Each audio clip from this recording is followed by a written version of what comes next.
रामकृष्ण हरी मंडळी, कशा आहात? मजेत ना? अशाच मजेत, आनंदित आणि उत्साहित राहा.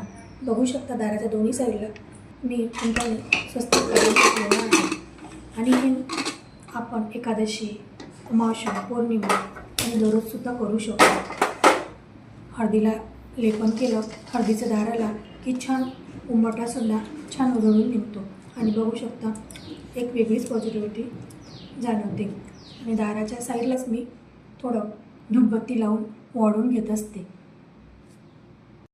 आज एकादशी असल्यामुळे घरात सर्वांना उपवास होता. त्या सर्वांसाठी शाबू बनवला.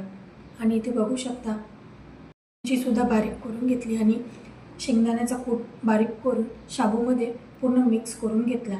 थोडं जिरं टाकून, आज एकादशीचा दिवस आहे तर सर्वांच्याच घरी साबुदाणा, पापड, ताक, वेगवेगळ्या रेसिपीज बनवल्या जातात. कोणी तिखट एक टाईम एकादशीच्या दिवशी एकच टाईम तिखट खातात, तर कोणी दोन्ही टाईम गोड खातं.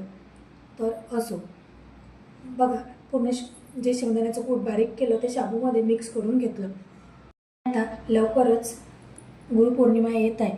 ज्याने कोणी आपल्या गुरु स्वामीची सेवा सुरू केली नसेल त्यांनी नक्की एकदा तरी स्वामीचा एक मंत्र, श्री स्वामी समर्थ, हा एक माळ आपल्या घरात सतत करत राहावे.